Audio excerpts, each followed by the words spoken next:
Blog Talk Radio.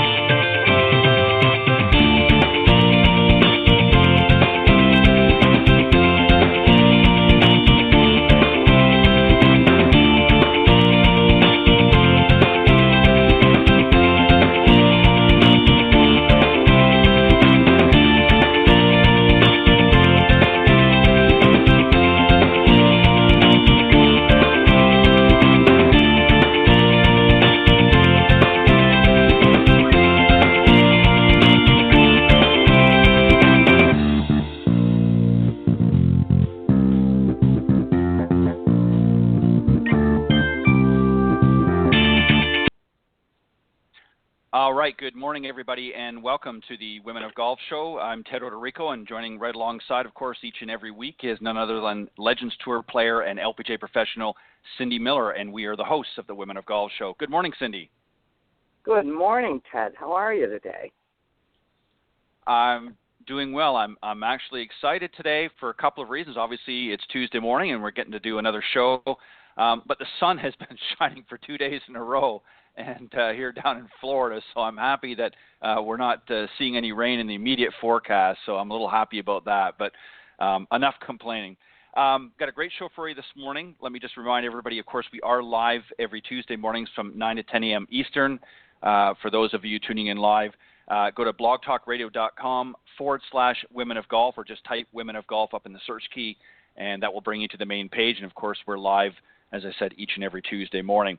And just scroll down that page if for some reason, if you're joining us a little bit later in the broadcast or at the end of the show, and you'll see the on-demand section, and the shows previously aired, including today's show, will be there a little bit later for you to listen to when it's convenient for you. Or you can also go to Stitcher or iTunes.com, and in the podcast section, just type in Women of Golf, and that will take you to that respective areas as well. So glad that you could join us, those of you joining us live this morning. And also, we'd love to hear from you. You're welcome to call in anytime during our live broadcast, 347-945-5855. Or you're welcome to email any questions or comments to either Cindy or I at ted.golftalklive@gmail.com. And Cindy's email is cindy@cindymillergolf.com. And I'm not sure, we're getting some feedback in the background. It sounds like maybe picking up something. I'm not sure. Can you hear that, Cindy? I cannot. Oh, okay. It's gone now.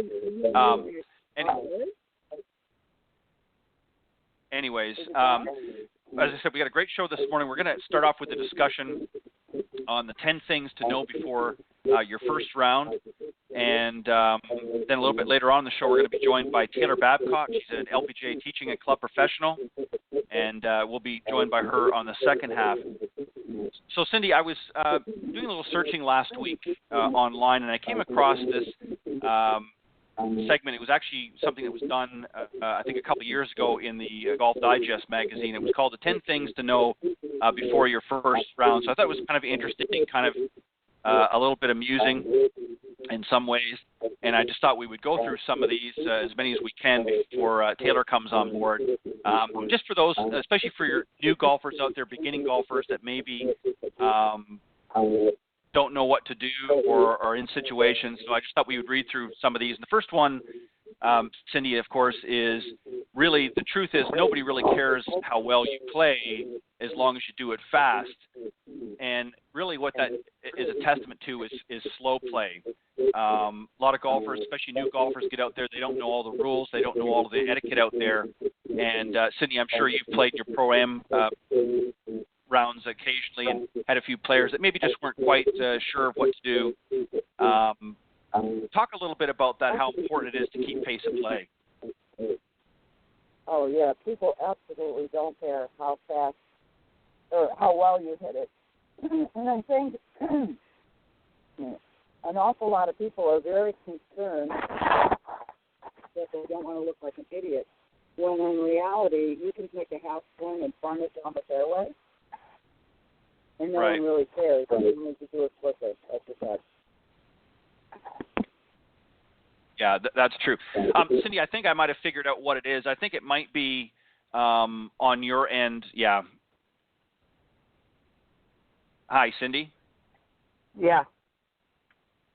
Okay, that's better. Are you there? I think what it was is you were having a little bit of an issue with your phone, and I think what it was giving me some feedback. I realized what it was. My apologies. I did hear what you said. Yeah, pace of play is something that I think a lot of people overlook, especially new golfers. You know, I think you have to sort of play what I refer to as ready golf, and meaning that is in a case where, you know, maybe you've hit you know, you're on 7 or 8 shots on a hole, and you know, there comes a point in time as a new golfer you need to pick that ball up and move on, just to keep the pace of play going, in order to, you know, to keep the pace of play, but also to be respectful to your playing partners. And the second one, Cindy, of course, and we get this a lot as well, and that is the golf course is not a driving range. In other words, there's a practice tee area or a range area, and then there's the golf course. And even if you're, you know, as they put in this article, you know, even if you're stinking it up big time, save your game analysis and repetitive practice swings for after the round. How many times, Cindy, I'm sure you've seen this as well, you know, they've hit a bad shot and they're spending the next 2 or 3 minutes, you know, taking practice shots and trying to figure out what they did wrong. What do you suggest to people like that, you know, in a case? What do you try to get them to do? Well, I typically see them take more practice swings before they hit the ball. And I say, you've got one practice swing and you got to hit it. And then I say, you've got 45 seconds to hit the ball from when it's your turn, if we're playing in a tour event. And if not, the golf police come out and they're going to get you. Yep. You're going to have a 2-shot penalty. So I really try to, you know, impose the fact that, you know, it's very, very important that you know what you're doing before you get out there. And there's no reason to have a playing lesson if you can't hit the ball somewhat in the air straight, even with a tee. So they have to be prepared. They think that sometimes they think they can take their leisurely time and it's not a big deal, and then you've got 3 groups waiting on you behind you with their hands on their hips wanting to shoot you. So I tell them that you have to keep up with the group in front of them. And, you know, as long as you're keeping up with the group in front of you, you're not playing slowly. If, however, there's a hole open in front of you, the golf police are going to be on their way out to find you because you're the one holding up the whole golf course. Yeah, and that's a great point. You know, the thing is, I guess with a lot of new beginner golfers out there, again, they don't know the etiquette, they don't understand the rules, and you know, when you're going out there, particularly for your first time, you want to make sure that you're going out there with somebody that is familiar with the rules and is familiar with pace of play and that sort of thing, so you're not holding up everybody on the golf course. And as I said, sort of play ready golf in the sense that, you know, don't be afraid to you know, pick up the ball, you know, when you start getting up into, you know, close to double-digit numbers, because you're just going to hold up the groups behind. And as Cindy, you just pointed out, it's just going to make it a miserable round for everybody. The other thing too is, you know, obviously we talk on the golf course. It's good to have some camaraderie, if you will, but you got to you want to have fun, but you want to keep the, as they say, the chit chat to a minimum. Sometimes talking too much with your companions on the golf course or in your foursome can be a bit of a distraction, and also takes you away from focusing. You're there to play a game, and certainly you want to have fun and have some conversation, but there comes a point in time, you know, where it can be a distraction for a lot of people, and it's also not good to keep you focused. Are you somebody that likes to talk a lot when you're playing, Cindy, or are you more like a Nicholas style where you stay focused on what you do out there? I think I would say I'm a little bit in between both of those. But again, I don't know that beginners are aware of how many things their brain has to know to go play. Yeah. And we'll use an example of, there's a par 3 that I take the beginners to up here for playing lessons. And you walk up to the first tee, and what I'm thinking about is, okay, what's the wind doing? What's the temperature? What's this really going to play like? This is a downhill par 3. What's it measure? It's 105 yards, but it's probably 100 because it's 5 yards downhill. What club do I hit 100 yards? Do I want to land it in the middle of the green? Do I want to land it short and let it roll up? So all those things need to be going on in your head, and a beginner has no idea what they need to be aware of. And like you say, they need to know where to walk, what to do, and even some of the kids that we teach that play in tournaments, when you have a short putt and you say, well, here's what I do with them at boot camp as well. I'll say, all right, we're going to teach you to play as if you're playing in a tour event with tour players, and you don't want them to hate you. So once you hit your first putt, you're going to walk up and say, I'll mark or I'll finish. And they look at me like, what? Well, you have to state what you're going to do. I'll mark or I'll finish. So the person that's next, up knows whether or not to get ready to play. And so what happens a lot of times is those kids stand really close to the person that's finishing their putt. And I say, you got to get out of their space. They don't want to see you, so you don't want to be on their eye line. You can stand in front of them if they have a visor or a hat because then they can't see you. But they stand so close and hover, and they don't give the player enough room to really focus on their shot. They're in their space, if you will. So I teach that to everybody that I play with because it's amazing to me how much they don't know, and why would they know it? They're new to this, and they're not aware. So there's so many things that you have to think that we have to really give them a break and understand that they're going to mess a couple of these up, and they might go home and say, wow, there's a lot to do here. And there is, but if you learn it, it makes it much more enjoyable. Well, and also once it's like anything, Cindy, with experience. Once you understand the process that goes on a golf course, it becomes second nature. You don't even think about it really anymore. You just do it out of repetition and out of habit, and you learn and ingrain these good skills, if you will. Everybody focuses on how well they hit the ball and things, and obviously that's extremely important. You want to have an enjoyable round, and you want to be able to play well. But there's a lot of little key components, like you just pointed out, that are equally as important to have a successful round. And I think that what a lot of players do, especially, as you said, the new beginners, they get out there, they don't know what to do, and it's very evident because they're all over the place. And this sort of leads into the next one, really what you just said, and that is focusing on your playing partners as much as yourself. So as an example, if somebody's swinging or putting, you need to stop what you're doing and stand still and be quiet, and then proceed. So, as they're in their address position or their practice position, you need to be conscious of that. Stand off to the side, don't be in their line of sight. Being a distraction.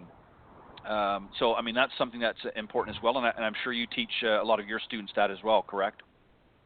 Absolutely. And again, I don't think they're aware. They just... No. So it's not... Yeah, they're not...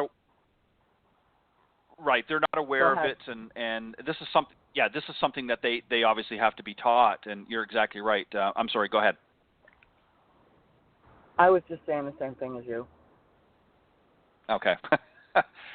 Number 5 is one that is a bit of a pet peeve for me, especially playing, with somebody that doesn't play a lot. And I'll be honest, I think men are far worse at this than women are, at least in my experience. But I always tell people, if I'm playing with somebody that I know is not going to be all that good out there in the golf course, bring lots of inexpensive golf balls. And the reason why I say this is you're going to lose plenty. And the worst thing that, again, drives me nuts is when, somebody brings in, a few sleeves of Pro V1, Titleist balls that are obviously very costly. And the first, tee, they'll slice one into the woods, and they're spending the next 20 minutes looking for it because they don't want to lose this expensive golf ball. So, this is something too, Cindy, I'm sure that in a roundabout way you probably deal with as well, correct? Yeah, but you know what drives me more crazy? When they hit a bad shot and they don't watch where it goes. Oh. And juniors and adults are both guilty of this. They look like, oh, and they look the other way, and they have no idea where it went. And so, again, it's your responsibility to watch your golf ball, mark it with a tree, a bush, a piece of grass, a ball washer, a something, so that you know the general area of where it went. Because then they're searching for a ball, and they're nowhere near where the ball really is, because they didn't pay attention and watch it. So people, and you know, I'll play with people, and I go, wow, you got eagle eye. No, I paid attention to where your ball went, and you need to do the same thing. Yeah, the one that always gets me is with a lot of the amateurs is they'll hit it and they'll go about 50 yards further down the fairway thinking that they've hit this, you know, in the best of times, you know, if they're hitting it, let's say, for as an example, they're hitting it 250 yards at the best of times, they figure that their bad shot they just hit must have at least gone 250 yards down the fairway before it went into the bushes. So they're about 50 or 60 yards, you know, ahead of where their ball actually went into, you know, out of bounds or out of play or what have you. And when I do find it, they're in awe. It's like shock and awe. They just can't, well, I'm sure I hit it further down than that. So, again, it goes to what you just said, pay attention. And this brings us really to number 6, Cindy, which is knowing the rules of the game is certainly important, but not as important as etiquette, and I think we've pretty much covered that, you know, very well. I think you need to understand the etiquette, be conscious of other players, not just in your own group, but other players ahead of and even behind you. Nothing worse, Cindy, than somebody, you know, in a group behind you hitting balls before you're very far down the fairway. I mean, obviously, I know that doesn't happen very often in a professional tournament, but we see that a lot of amateur events, and I'm sure that's something that you try to instill to make sure that the players ahead and even behind are conscious of one another, not hitting balls. And if somebody does hit a ball into you or into your area, it's more than likely you're playing pretty slow, would be my first guess. Would you agree with that? Yes, they're giving you a hint to move quicker. And or they could be very rude. So you've got to determine, you know, which is the case. Right. And usually your playing partners, unless they're all the same, will pretty much give you a good indication. This is one of my favorites, Cindy, number 7 is, and I say this to a lot of new golfers, obviously people want to know how well they're doing out there, but keeping score is not always necessary early on, you know, until they've had a few rounds, as I say, under their belt. I think a lot of people add undue stress. You know, they're wanting to improve, and I think you need to be conscious of how well you're playing. But I think the first couple of rounds that you go out there, you don't necessarily have to keep score, just more focus on how well you're, you know, hitting the ball and consistently you're hitting the ball. What are your thoughts there with some of your students? Do you subscribe to that theory as well a little bit, or no? Absolutely. Score doesn't matter. I would just tell them to try to be on the green and par. If they're on the green and par and they 2-putt every hole, they just shot 108. And that's not bad. Yes. So, no. And I let them use a tee. Again, we've talked about this over and over, but let them use a tee so that they can hit the ball better and take a half swing, and they don't even need a driver. It's just let's move down the fairway. Yeah, that's exactly right. And you know, I mean, obviously people want to have an idea and to have a gauge, and you can certainly do that. But I think especially, you know, when you've been working with an instructor or coach, you know, the first few times, just go out there and focus on the things that you've been taught and that you've had a discussion on, and forget about, you know, whether you birdied, bogeyed, or parred a hole, or double bogeyed for that matter. You know, forget about that. Focus on the fundamentals that you've been taught. You know, focus on some of the advice that you've been given, what to look for when you're navigating around the golf course. The score will take care of itself. I mean, once you, obviously you're never going to master everything, but once you become better equipped at handling situations that you've been working on, the score will take care of itself. That's something that I see. Number 8, I know, Cindy, is probably going to be one of your favorites because you've mentioned this many, many times on the show, and that is you don't have to accept unsolicited swing advice from friends or strangers. I believe you have another phrase for that. The committee of they. Oh. Yeah, let's and let's why, refresh everybody. So the committee of they is anybody that's played golf 10 minutes longer than you, who thinks they know what they're doing and are going to tell you everything you're doing wrong. And let's start with, they might be offering suggestions because you're hitting it terrible and you're driving them crazy. That's probably why they're talking to you. Because if you're hitting it good, they're not going to talk other than saying good shot. So it's on you to learn what I would call a fairway finder, some way to hit the ball down the fairway, even if it's 50, 60, 100 yards, doesn't have to be long, it just has to be straight, somewhat in the air. Then people will definitely keep their mouths shut. If by chance they can't help themselves and they keep talking to you, what I would say is, I really appreciate you trying to help me, but I would like to be the only voice in my head. This is hard enough, as it is, but having two voices in my head is only going to make it worse, and I'm only going to hit it worse. But then the onus is back on you to pay attention to what you're doing and try not to get flustered.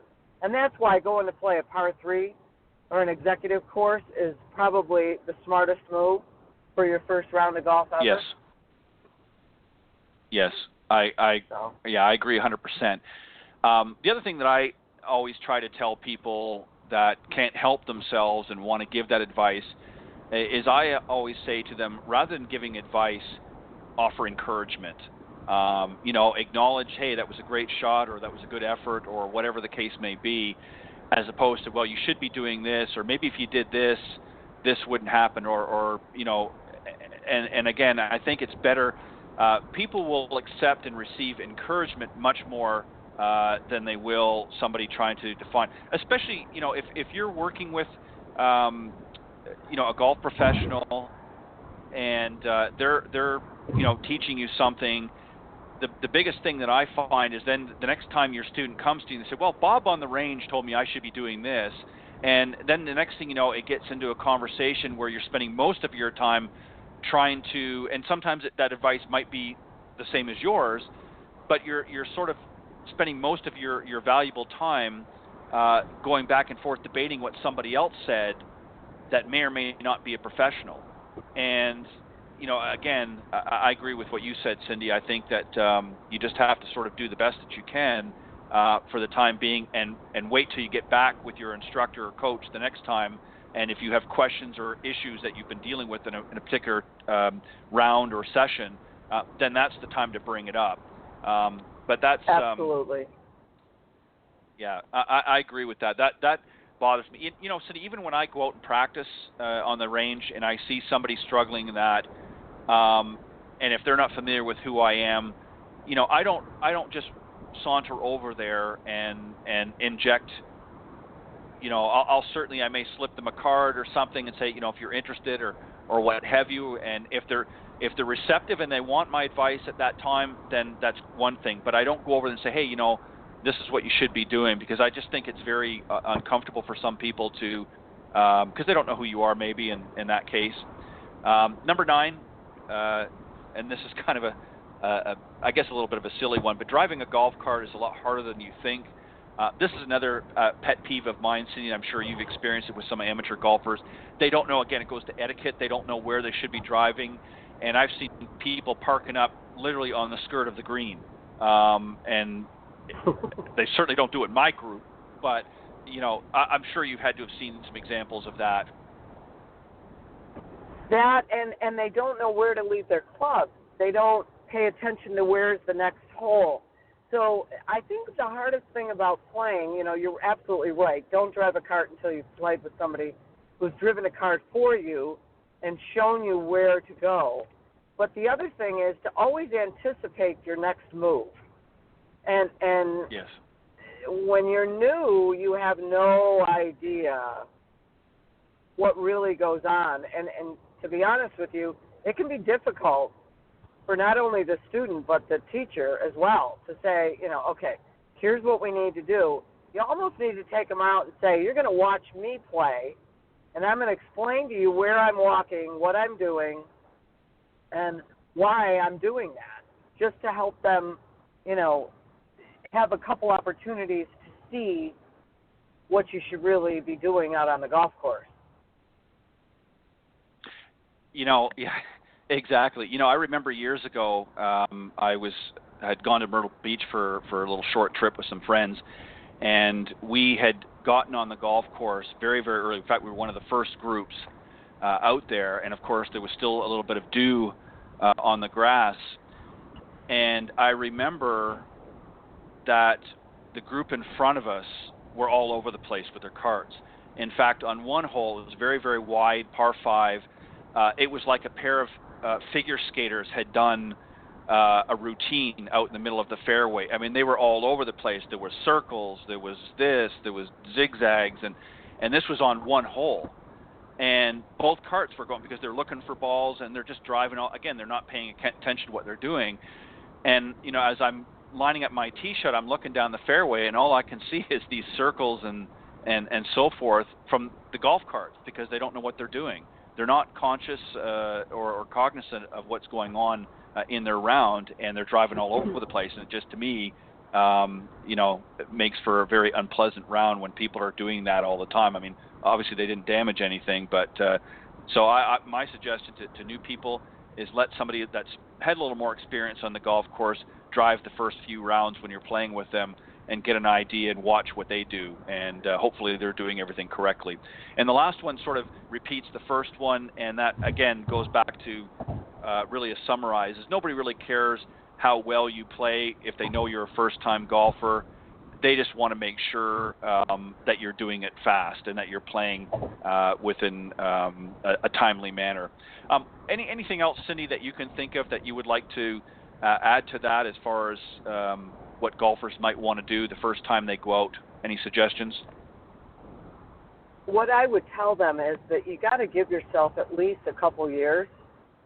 If you live in Florida and you get to play all year, maybe a year of concentrated effort. If you are up here with me in the north, you've got to just give yourself a couple of years. You got to learn how to hit the ball. You got to understand what shot go where, how far do you hit the ball, what club do you use where, what's the difference between a chip and a pitch, how do you learn to lag putt, and that takes a couple of years to get. And then, you can really work on lowering your score, keeping score.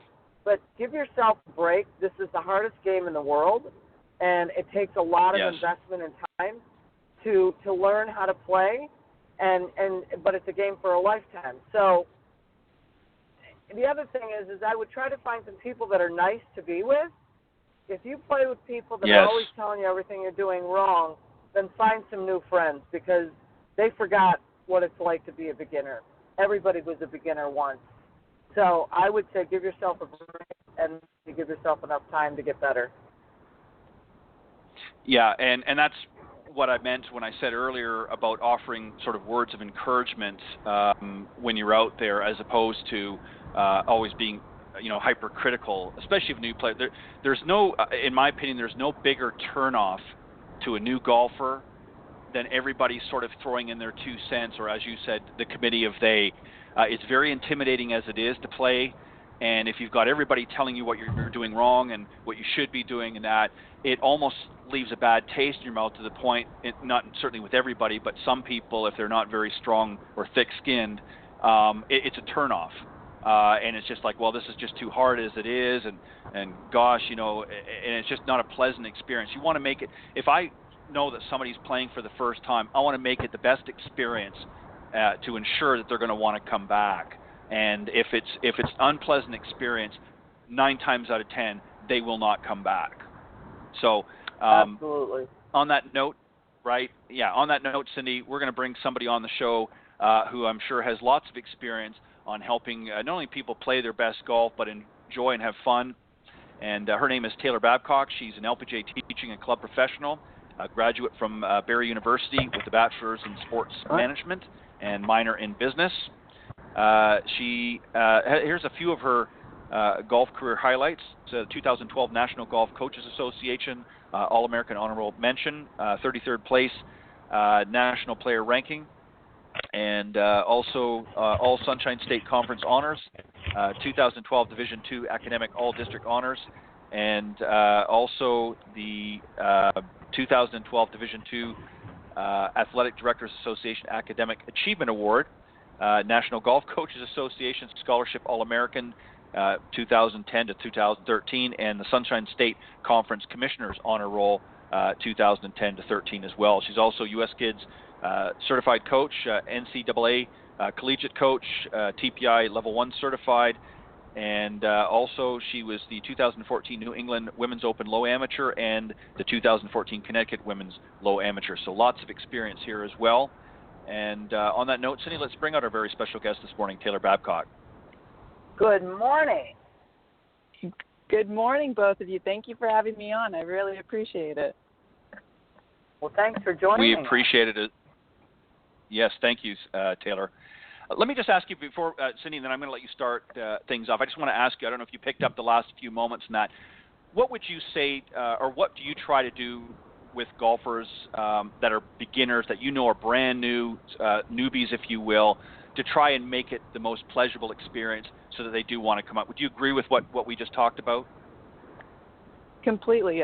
You definitely, you want to have them understand, okay, this is going to be a little bit of a process, but how I like to go about it is having them work through a chip swing, and then once they understand the contact with the golf ball and getting through that, then we can get into a half swing to see it get up in the air and go further and see the excitement from that, and then helping them build that into their full swing. And if at any point there's something that's going wrong in the full swing, we just bring it right back down to the half swing, and just keeping it fun for them, making them understand, well, is the ball playable? Even if they didn't hit it well, is it still going to be playable if you go out? So that's one of the biggest keys, because we're not going to hit it perfect. No, I wish we could, but yeah, that's true. Cindy, go ahead and start us off. Let me ask a question. It says here NCAA collegiate coach. Where are you the coach? I actually coached at 3 different universities in the past 4 years. I was 2 years the assistant at Yale University, and then a year down in Tampa at University of South Florida, and then just this past year I was the assistant at University of California at Berkeley. So I've had quite the resume for that time experience, and currently I'm the LPGA assistant golf professional up at Pinebrook in Boston, Massachusetts, and then in the winter I'll be headed back down to Florida. So switching career paths, but also a good turn as well. Well, that's cool. And where do you go in Florida? I'll be at the Country Club of Orlando, which will be in Orlando, Florida. So nice. That'll be a good. Wow. Yeah, so it's an all good fit. Golf definitely has its many avenues. Yeah, you've certainly had it. That's one of the nice things, like you said, about that, being able to go to different places like that in different areas of the country. Cindy, go ahead, continue on. So let me ask you, because being at 3 real good schools as an assistant coach, what did you see or learn about new players coming on a team? What did you observe? Like, how committed were they? How dedicated were they? How much did they practice before they got there? Was golf their main sport? Did they play other sports? Were mommy and daddy a pain in the butt? Give us some insight. Well, parents definitely, they always play the key role in the communication, because at the end of the day, you as a college coach, you have the kids there for 4 months at a time, so maybe 8 to 9 months overall for the year, and you're their go-to person. So you're not only communicating with the student athlete, but you're also communicating with parents as well, because depending on scholarship or different time commitments or different tournaments that they're trying to play outside of it, you're their go-to person. So there's a lot of communication throughout all of that. So it is interesting. Even with junior golf as well, you see different types of parents and different parenting skills and sets. So it is interesting to see the different personalities. But going to seeing new beginners or seeing people try and get on a team, and they're a freshman coming in and they're going, okay, I've been on my own, I've been an individual, but now I need to be a part of a collective whole. It's not just about me, which also translates back into when you're playing, as you were talking about pace of play, it's not just about me, it's about who else am I playing with, who else is in my group, how do I keep my pace of play up. So it's really, in each aspect, it's definitely a give and take of, in college golf, it's, okay, how do I need to show up for workouts. I need to not just be, if the workouts are at 6:30 a.m., not just be there at 6:30. You need to be there 10 minutes before because everybody else is stretching. So just learning the small intricacies of what makes a team, and then also transferring that over to when you're a new beginner or you're playing women's golf or even men's golf, for example, just knowing, okay, I have my tee time. I need to be there 10 minutes before. I need warm-up time and all these little components that we don't quite always think about, but come natural to us as professionals. Taylor, let me just ask you a follow-up question, if you will, a little bit from a player's perspective, and I'm talking obviously about a junior golfer that maybe hasn't quite gotten to the collegiate level yet, but is interesting. What's the process? What's the steps, if you will, for a young girl that's maybe interested in playing on a collegiate team? What's the process? How do they go about that? Obviously, they're going to be attending college at some point, but what's the procedure, if you will? Because I get that a lot of people ask that or may not know. What do they do first? What's the first process? Yeah, the first process is being realistic about where your game is and what the team you're trying to play on, or let's say even knowing what type of school you want to be in, whether it be Division I, Division II, or Division III. There's no right or wrong. It's what fits your style. Division III doesn't offer athletic scholarships, but they do offer academic, whereas Division I and Division II, you get athletic and academic if that were to work in your favor. So it's going about if you know that you want to go down that road. And by the way, when we're talking about that, we're talking about a 14 or 15-year-old trying to figure out what they want, which as we know is almost right. It's complex, and so for them it's trying to figure out, okay, here's what I think I might want, but let's start with the state. Let's say it's I played Oregon junior golf, so it's called the OGA, Oregon Golf Association. So then you go to the state's junior golf association. You start playing in those, which would be your local tournaments, and seeing how you do within those, and then if you feel like you can bring it up to the next level, participate in or try and qualify for different USGA events that they have for juniors, or going from there and then seeing, okay, well, there's a bunch of different junior tours, whether it be the Hurricane Junior Tour, AJGA, which is they're all getting very nationally based in tournaments, and being able to accommodate, which is fantastic. That just shows how much golf is growing as well. And then within U.S. Kids golf tournaments, so it's about seeing where your game is, and hopefully having a golf professional that you know being able to direct you and say, hey, these might be good for you to try, and let's see where you end up, and let's create goals for you. And that's why having a swing instructor, that's why you see most people have them. They need it helps with direction on if this is something that you want to do. Yeah, and I think the key word that I heard too is being realistic. I think a lot of people, they can probably play pretty decently, but yet there may be some issues that they may not be good enough at this point to play. So I like the idea that you encourage them to go and, compete in some junior events and things like that, just to sort of get their chops, if you will. Sydney, go ahead. I know you have some questions as well. Well, I think it's also important, like you said, for them to start thinking about it when they're 14. I might even say 13.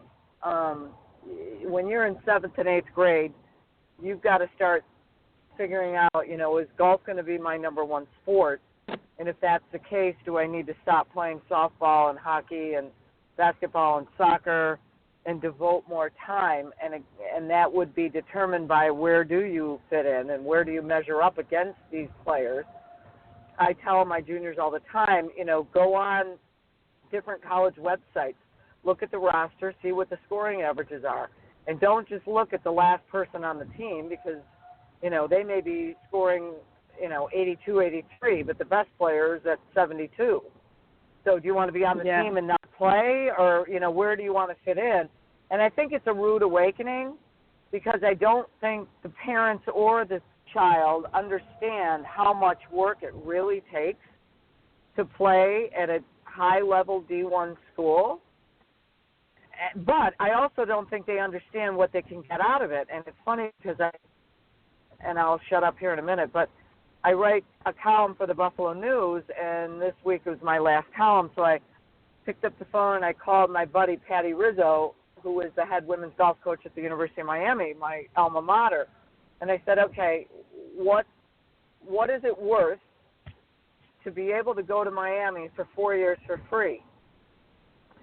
$65,000 a year tuition, room and board is handled, they pay for absolutely nothing, and they get a check for $1,500 a month to do whatever they want with. Yeah, it's definitely a give and take. Well, and here's the deal. I mean, so she said one of her best players had just emailed her that morning and said, I'm not coming back. I'm going to turn pro. And she was from Sweden. And she said, let me tell you why I get all my players from overseas, because they have national federation teams. So when they're 13 and 14, they try out for these teams. They know what it's like to play on a team. They know what it's like to have workouts, to have fitness, nutrition, to have uniforms, to commit, to practice, mental game. And we in the United States don't have that. Everybody's on their own, which really puts us behind the 8 ball. Did you find that in all your experiences? Yeah, I did. I had the opportunity to, more so this past year at UC Berkeley, the head coach, Coach Nancy McDaniel. She has she always has a top program, and so it was interesting for me to see more elite players coming from federations, whether it be the German Federation or there's been others as well in the past, but just being able to see how put together they are and how their thought process is much different than, let's say, mine was when I first started, or an American coming in. We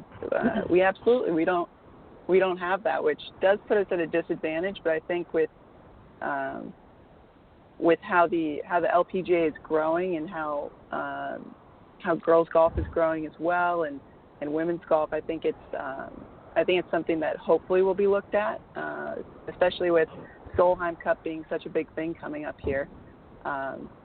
So hopefully that conversation gets started and it can put that on the map. Absolutely. Let me ask you, Taylor. Yeah, Taylor. Let me just ask you on the back of that what Cindy just said, because I'm not familiar with. I know what you're talking about, but I'm not familiar with the whys and why not. Why does the U.S. and Cindy, I want you to also add in here, but we'll give Taylor the first opportunity.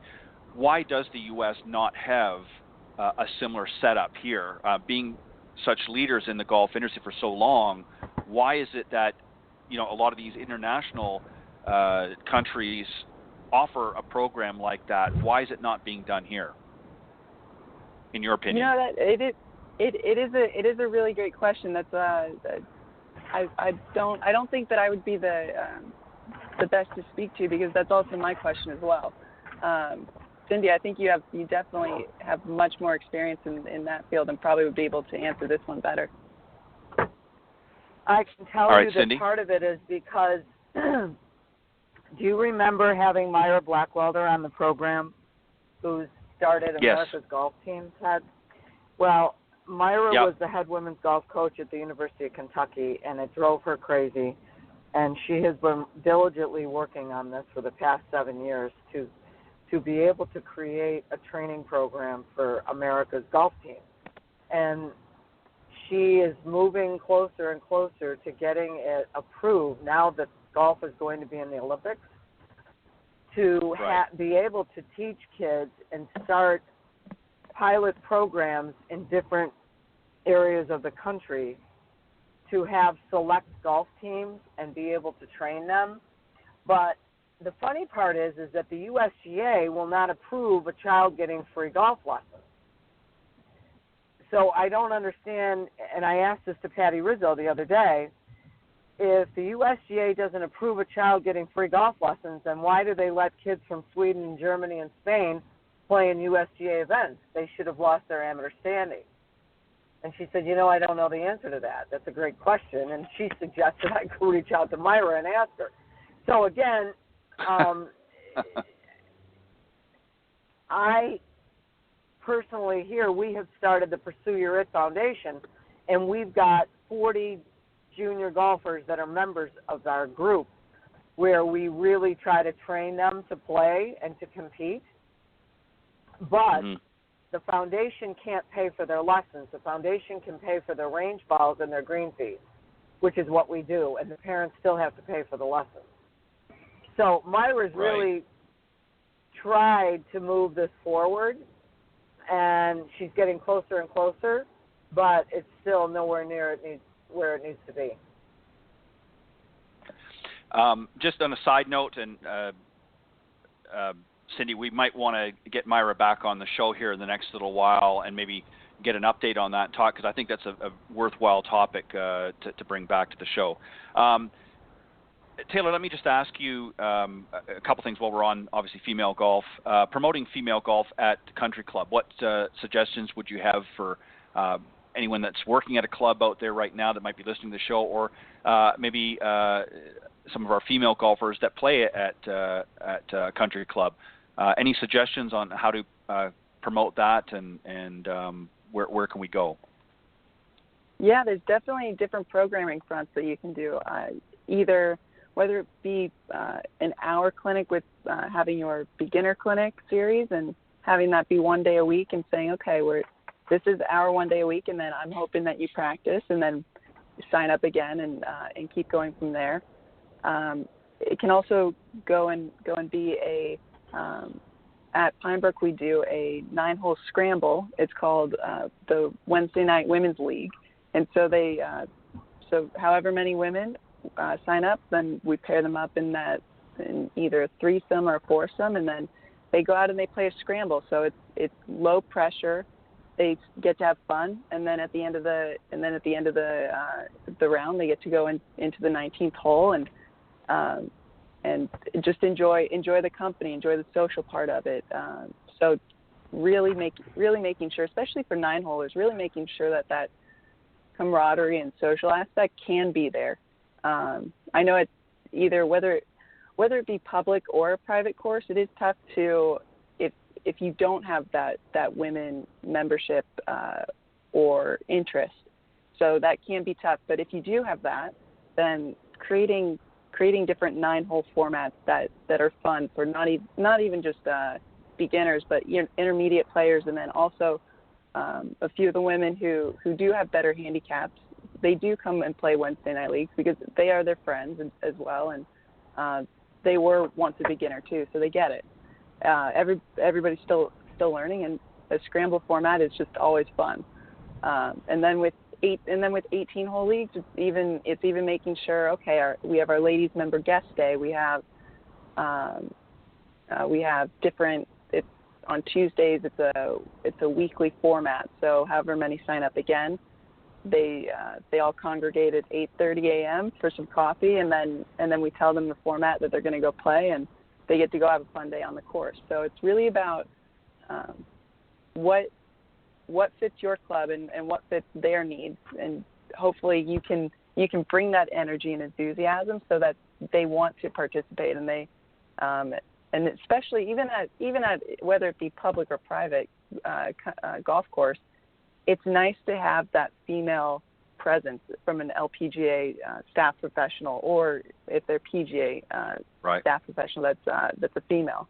It just brings in a whole new different dynamic that then it lets the females a little bit more become at ease and have you relate to them, which has been huge in my personal opinion. I'm sure Cindy as well has seen that throughout countless years as well. Absolutely. How many women do you have in your ladies association at your club in Massachusetts? In the 9-hole league, we have about 15 to 18 that'll switch in and out. Some Wednesdays it'll be maybe 10 people show up, but or some days it'll be the full-fledged group. Just depends on also their summer schedule. It's a country club, so golf is around for that 6 months, but there's also family, and there's the beach. There's also different other activities besides golf as well. And then for the 18-holers, we have about the same amount, around 15 to 20. So it's actually a good group of women, a good core group. And then beginners this year has actually increased. We now probably have around 10 new women, female golfers who are really who are either taking lessons with me or another professional or in the beginner clinics, and they want to play in that 9-hole scramble league because they know it's low pressure, but they also know that, as you were mentioning before, in like the 10 things you should know before your round, it's all the things that encompass it: how to drive a golf cart, where to drive the golf cart, watch your shot, right, and then also being able to keep up with the play a little bit. So it's so I would say those as many formats as you can get to, or even if you're offering here's a get on course clinic. I have 3 spots that can sign up. We're all going to go out and play. I'll make sure we're keeping our pace, and all you have to do is show up, and we're going to learn. That's great. Now, how many women at your club work? I mean, should you have an evening type league, or is that not really what your membership? Does most of your membership, the women don't work? Oh, actually, that's a great point. The Wednesday night league, which is the scramble format, where we play 9 holes, that starts at 4:00 p.m. on the Wednesday. So, and they know ahead of time when it is. So if it works with their schedule, their working schedule, then that's fantastic. But yeah, I think nighttime, especially nighttime golf, or evening golf, is a lot better, and it's especially during the middle of the week when it's almost considered off-peak time, and that helps with their comfortability as well, knowing that it's not a Saturday at 8 to 10 a.m. where all the guys want to go out and play. So it's their time, and that's their league. Taylor, let me ask you a question, because I've been faced with this question before, and I want to get from your perspective how you would answer this. One of the complaints that I hear from particularly younger women, and I'm gonna just throw an age range out here, but say from 18 to about 34, is in that age range, whatever it happens to be, is when young families are starting out. So there's young children. The children are not grown yet. And there's a lot of women that have expressed an interest in wanting to play golf, but can't, either work commitments or issues, or if they're a stay-at-home mom, they've got little ones and that. Is there a way, and I'm sure that I know that some of them are, but is there a way that the clubs need to create an environment that these women can get out and enjoy and be introduced to golf, that they're not having to add the extra expense of getting a babysitter or so on and so forth. What's in your opinion a solution to something like that? What can we do to get some of these golfers, because there's a lot of them out there? That would be interesting. I posed the question myself to another head golf professional, and just talking, and it would be interesting to see if that's something that clubs wanted to, private country clubs, or whether it be public, if they wanted to offer, hey, here's babysitting from 10 to 12 p.m. Or let's say 4 to 6 p.m. at night, just for those 2 hours, and then knowing that you can go to golf. I think that would be interesting. However, how realistic that is, I'm not quite sure. Yeah. But it's always nice to explore different opportunities or questions like that, because then it gets the conversation started. Well, I know health clubs started doing, certainly some of them, not all of them, started doing something like that. And I know that there are golf courses, because I've talked to other professionals that have a scenario at their facility where the mother and mom and the kids can do some golf activities. There's lots of that going on. But there's really not an environment where mom can just play and not have to worry about the kids without, again, having that added expense of getting a sitter or waiting till dad's off work and doing that. So I just think there's a potential market there for younger females that maybe would like to play it but just don't have the accessibility because of family commitments. And I just think that there needs to be some way that we can open up that door for them as well. Yeah, I think it's definitely within each club or different setting. It would be an interesting topic of conversation to have with the general manager of the facility, and say, hey, here's something that we can offer, and this would create not only a new revenue stream, but it would also create an opportunity for that individual to then pick up the game of golf and, like the USGA says, play 9. So Absolutely. It would be Right. So I do think you have a valid point in bringing that topic up.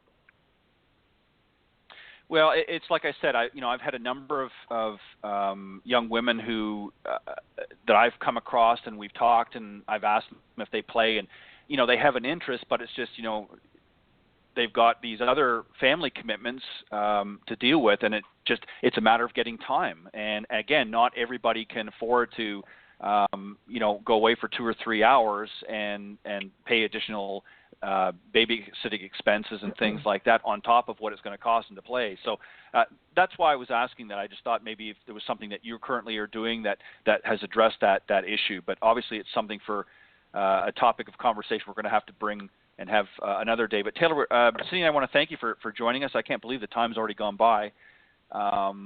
But we would love to have you come back again, and I think there's a lot of other things that we can talk about here on the show as well. But thank you very much for joining Cindy and I this morning on the Women of Golf. Thank you as well for the invitation. I very much appreciate it. Thank you, Taylor. All right. And is there any way, if somebody wants to reach out to you, that they can go ahead and do that if they're interested, if they're up in your area, that they would maybe like to contact you and maybe talk about helping their game improve? How can they go about reaching you? Yeah, that's a great point. My email is tbabcock at tbccma.com, up at Pinebrook Country Club. Again, Taylor, thank you very much for joining us this morning. We appreciate it, and we look forward to you coming back and joining us again in the future. Thank you. Thank you very much. Bye-bye. All right. Bye-bye. All right, that was our very special guest this morning, Taylor Babcock, LPGA teaching and club professional, and just a lot of great information there, and we're glad that you folks joined us this morning. And Cindy, as always, it's a pleasure. We look forward to bringing you another great show next week, and we hope that you'll come back and join us again. And just remember that we're here to help you learn and draw from our experiences and also our guests' experience. So we hope that you'll continue to join and help spread the word. here at the Women of Golf. But on that note, Cindy Miller and I would like to take this opportunity to thank each and every one of you for joining us this morning, and again, hope that you'll come back and join us next week. And on that note, God bless everybody, and as always, thank you for joining us here on the Women of Golf. Thanks, Cindy. Thanks, Ted. Have a great day. You too. Bye-bye. Bye.